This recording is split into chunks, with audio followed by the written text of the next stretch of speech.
Zacznijmy dzisiaj od ciekawej statystyki. 80% firm produkcyjnych boryka się z problemem nieplanowanych przestojów. Wiesz, co łączy 20% pozostałych firm? Domyślam się, co może je łączyć. Najprawdopodobniej są to firmy, które mają dokładnie te same problemy, które mają te 80%, natomiast w tych 20% nikt jeszcze ich nie zidentyfikował lub nie zmierzył. Dokładnie tak jest. A jak to mówią, czas to pieniądz, a w przypadku firm produkcyjnych czas to bardzo często jakość, to efektywność, ale również zaufanie klientów, które można bardzo łatwo stracić.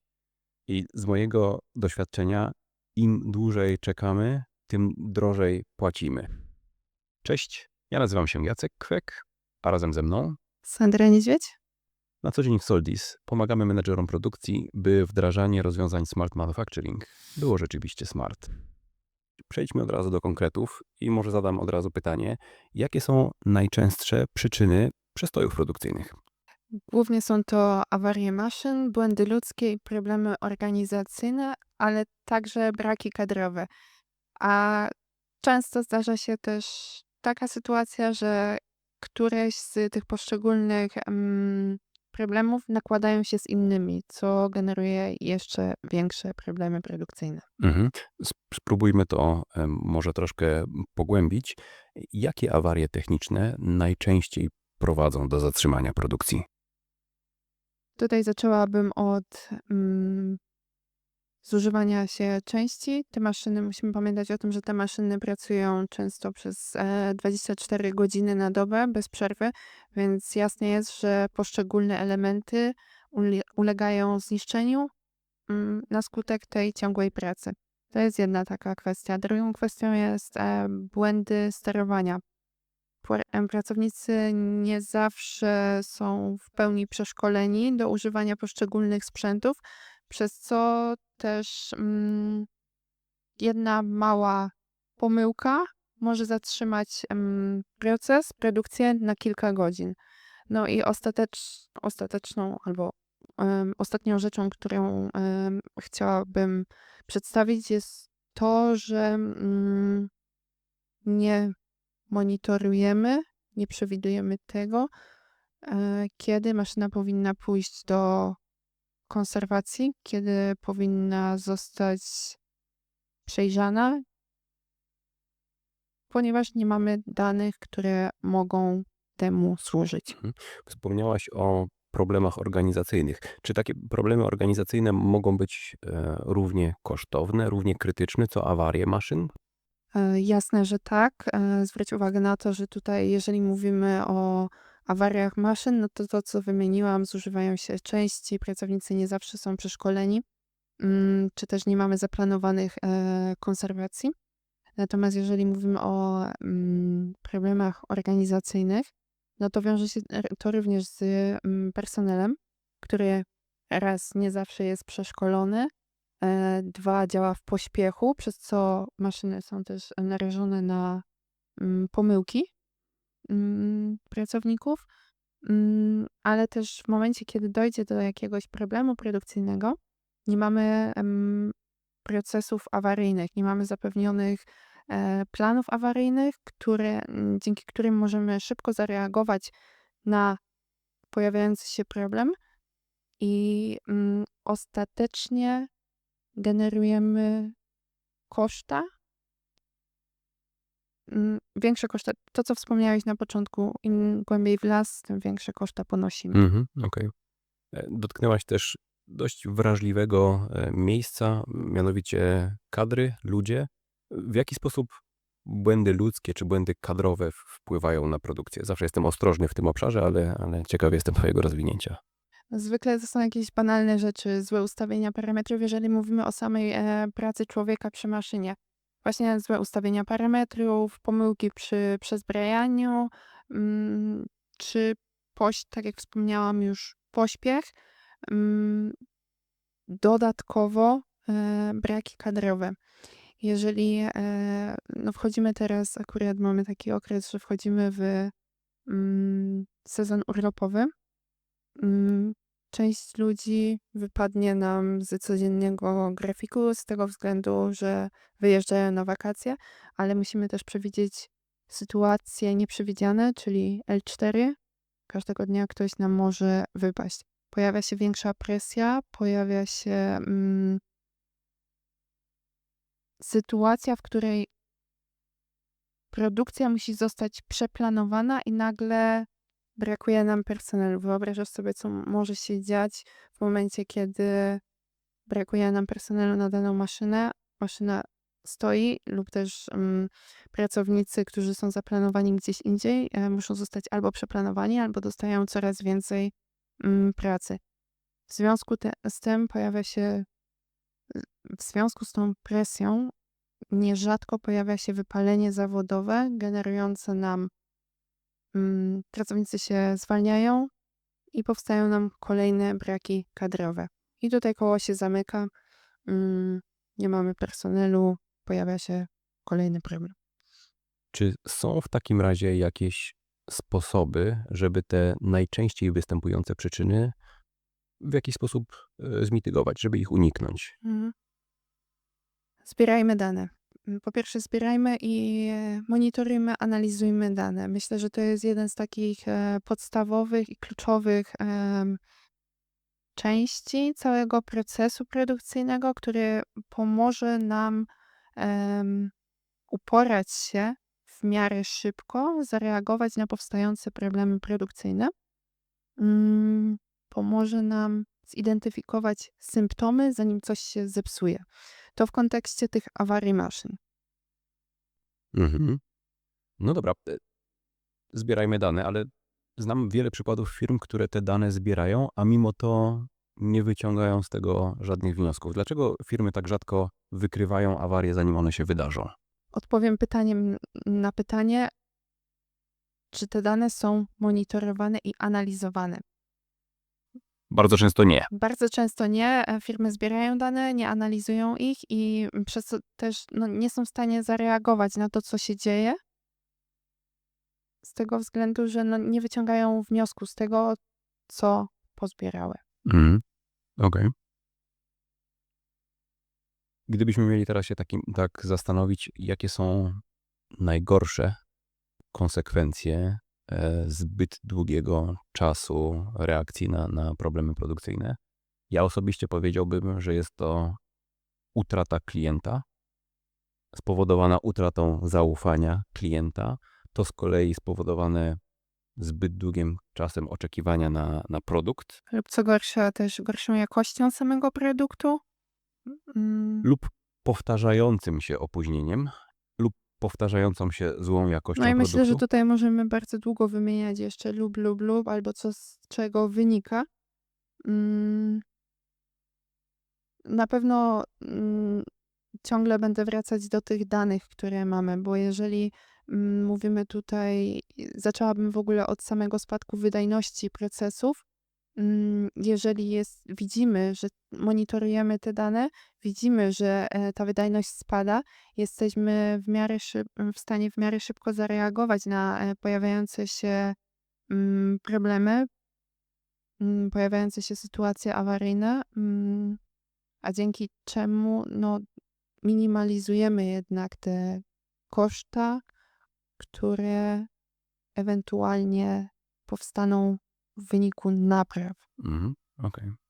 Czyli zbieranie danych, monitorowanie trendów i szybka reakcja na to, że te trendy się zmieniają, że się pogarszają.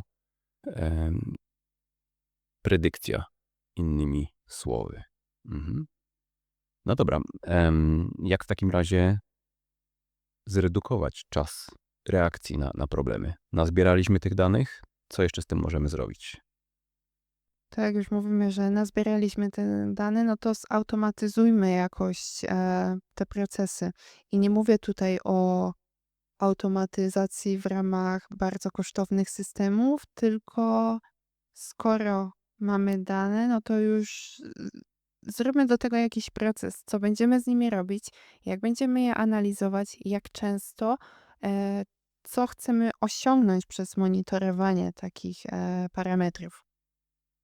Więc przez co zrozumiałabym automatyzację, z której wyciągniemy jakieś dane i stosunkowo wcześnie zidentyfikujemy pojawiające się problemy. Bardzo często, gdy mówimy automatyzacja, to pojawia się od razu hamulec w postaci, ale my nie mamy budżetu na Dokładnie, automatyzację. dlatego od razu zaznaczyłam, że to nie muszą być wcale kosztowne systemy.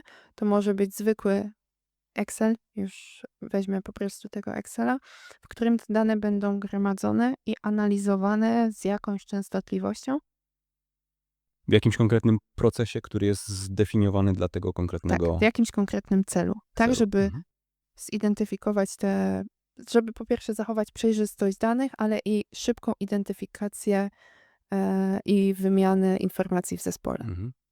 Taka analiza danych pozwala również na skoncentrowaniu się na przyczynach źródłowych konkretnego problemu. Jeżeli zbieramy informacje wszędzie, odpowiednio szybko reagujemy na zmieniające się trendy, możemy wyłapać również źródłowe przyczyny naszych problemów i myślę, że tutaj może leżeć klucz do tego, by w oparciu o te źródłowe przyczyny budować sobie jakąś pewną bazę procedur, planów awaryjnych na sytuacje, które być może za chwilę nam się wydarzą. Tak, mówimy tutaj właśnie o działaniach prewencyjnych i zaznaczmy sobie to, że prewencja to nie koszt, to inwestycja, która zmniejsza ryzyko kosztownych problemów. Mhm.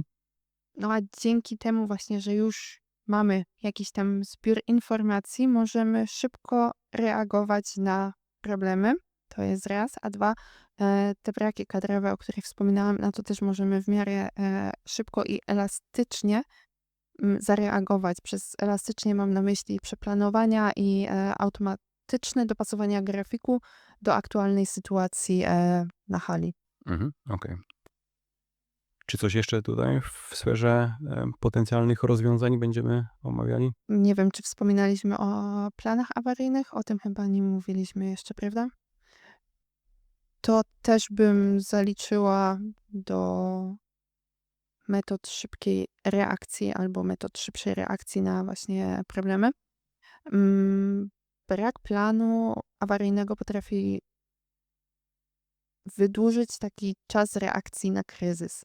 Wyobraź sobie dwie sytuacje. Jedna, masz na stanowisku pracy wypisaną instrukcję, która mówi ci, co masz zrobić w momencie, gdy nie Narzędzie wiem, ulegnie jakieś zniszczeniu. zniszczeniu, tak, dokładnie. I masz kroki, które powinieneś zachować w momencie, kiedy dojdzie do tej sytuacji.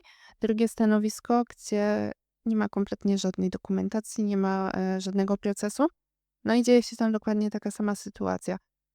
Jesteś sobie chyba w stanie wyobrazić, że no oczywiście, że pierwszy kryzys na pierwszym stanowisku zostanie znacznie szybciej rozwiązany niż na tym drugim stanowisku. W najgorszym przypadku na tym stanowisku, gdzie takiej instrukcji stanowiskowej nie ma, będzie stała przez zmianę, będzie stała przez 2 zmiany, aż przyjdzie ktoś z utrzymania ruchu. Być może będzie stała przez 3 zmiany, aż pojawi się kierownik produkcji i podejmie decyzję, że kupujemy nowe narzędzie. Jasne, a pamiętajmy o tym, że to wszystko generuje koszty, tak? Obok automatyzacji, obok zbierania danych i monitorowania tych danych, mamy również narzędzia, które znamy z codziennego życia produkcji, typu PDCA, typu diagram Ishikawy, typu 5Y i tak dalej, i tak dalej. Tych narzędzi jest wiele. Wiele i myślę, że te, które wymieniłeś, one są bardzo dobrze znane kierownikom produkcji, operatorom. Ja dzisiaj natomiast chciałbym pokazać ciekawostkę, nazwijmy to tak, czego menedżer produkcji mógłby nauczyć się od zespołu programistów, bo chcę właśnie pokazać narzędzie wykorzystywane na co dzień przez programistów do rozwiązywania problemów, na które oni napotykają podczas tworzenia oprogramowania. Narzędzie ciekawe, stosunkowo proste w swojej konstrukcji. Nasi koledzy używają do pracy z tym narzędziem najczęściej interaktywnych tablic w Miro, w Figmie. Można to równie dobrze zrobić na zwykłej tablicy za pomocą markera bądź przyklejanych karteczek. I nawet nie bawić się w karteczki, po prostu wypisać sobie te 4 główne elementy i wspólnie z zespołem opracować odpowiedzi na te pytania. Dokładnie. Wspomniałaś o czterech elementach. Mamy tutaj podział na 4 przestrzenie. Pierwsza, myślę, że najważniejsza, to wyspa, do której płyniemy naszą żaglówką. I mówiąc wyspa, mam na myśli tutaj konkretny cel, który chcemy osiągnąć. Widzimy teraz na ekranie taką retrospektywę, bo mówimy tutaj o retrospektywie żaglówki, która dąży do tego, by w najbliższym czasie, w najbliższym kwartale mieć 0 nieplanowanych przestojów dłuższych niż 15 minut na kluczowej linii X. To jest nasz szczytny cel, do którego dążymy. Oczywiście te cele mogą być i inne. To może być osiągnięcie wskaźnika OII na poziomie 72%. To może być redukcja średniego czasu reakcji na awarię z 4 godzin do 30 minut. Wszystko kwestia definicji i aktualnego problemu, nad którym się pochylamy. W tym przypadku nasz dyrektor produkcji taki cel postawił, bo warto o tym wspomnieć, że musi być jakiś prowadzący, który tą retrospektywę z zespołem prowadzi. W tym wypadku dyrektor produkcji dokładnie taki cel ustalił. Prawdopodobnie dlatego, że był problem z tymi nieplanowanymi przestojami. Prawdopodobnie dlatego, że trwały one dłużej niż 15 minut i było ich bardzo dużo na tej konkretnej, krytycznej linii produkcyjnej. Oprócz celu, wyspy, do której płyniemy, jest również wiatr, który dmucha w nasze żagle. I mówiąc wiatr, mamy na myśli wszystko to, co do tej pory robimy i co działa dobrze. Możemy wspólnie z zespołem zrobić sobie takie krótkie przypomnienie tych wszystkich działań, które robiliśmy w ostatnim czasie i które przyniosły nam dobre rezultaty. Świetna komunikacja na porannej zmianie to jeden z takich elementów. Doświadczony zespół utrzymania ruchu to kolejny element, który pomaga nam szybko reagować na problemy produkcyjne. Zautomatyzowane alerty z systemu MES to kolejna cegiełka. Następnie dostępność kluczowych części zamiennych od naszego dostawcy. To też coś, co zdecydowanie może nam pomóc w rozwiązywaniu problemów produkcyjnych. I na chwileczkę tutaj się zatrzymamy.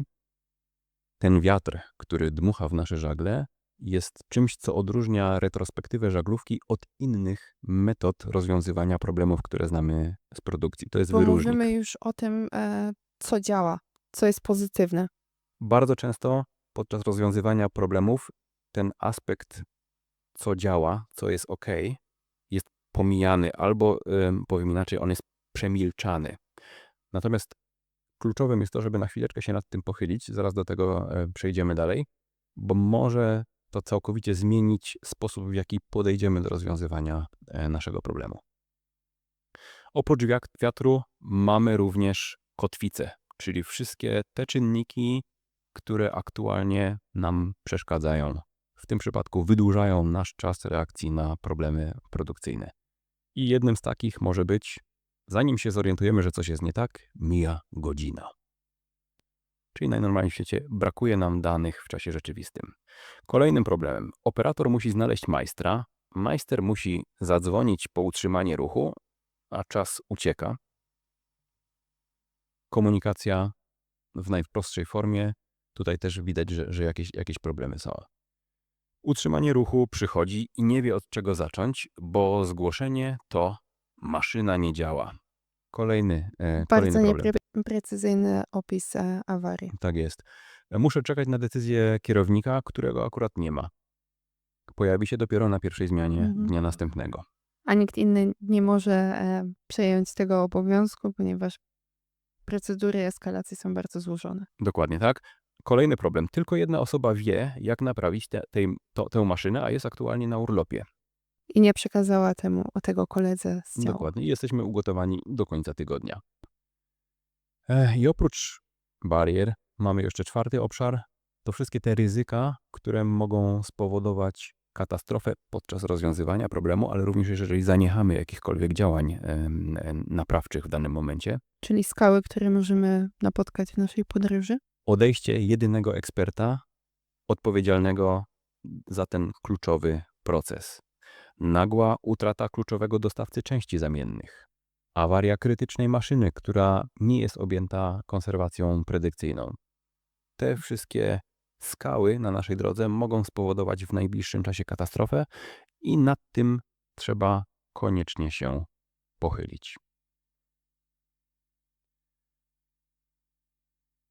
Ok, tak wygląda moja ciekawostka, retrospektywa żaglówki. Wydaje mi się, że nie jest to coś, co zastąpi 1:1 metody znane z produkcji, ale może być ciekawą odskocznią, jeżeli żadna z tych pozostałych metod nie przynosi Wam szybkich, mierzalnych rezultatów w Mhm. codziennej pracy. Wydaje mi się, że warte Przemyślenia, przetestowania i może akurat to będzie właśnie droga do rozwiązania przynajmniej części problemów powstających na produkcji. dokładnie. Ok, gdybyśmy mieli teraz to, Szybciutko podsumować, spróbujmy. to może zacznijmy od tego, skąd się w ogóle biorą przestoje produkcyjne. Mamy tutaj 4 takie główne obszary, na które powinniśmy zwrócić uwagę i są to awarie techniczne maszyn, błędy ludzkie, problemy organizacyjne oraz braki kadrowe. Nieoczekiwane nieobecności pracowników, czy też niedopasowanie kompetencji do zadań, które zostały przydzielone. Jak sobie z tym poradzić? Przede wszystkim zbierać dane. Zbierać dane i jeszcze raz zbierać dane, automatyzować. Jeżeli nie mamy środków na zaawansowane automatyzacje i zaawansowane systemy zbierania danych, można to zrobić w prosty sposób, ale trzeba te dane zbierać, monitorować i reagować na to, co widzimy. Na Mieć procesy na to, co się dzieje, żeby uniknąć ogólnie chaosu informacyjnego w całym przedsiębiorstwie. I finalnie pochylajmy się również nad alternatywnymi sposobami reakcji na problemy. Tutaj ciekawostka od nas w postaci retrospektywy żaglówki. Nie zapominajmy również o PDCA, o Ishikawie, o 5Y. To również metody, które świetnie pomagają na co dzień rozwiązywać takie problemy.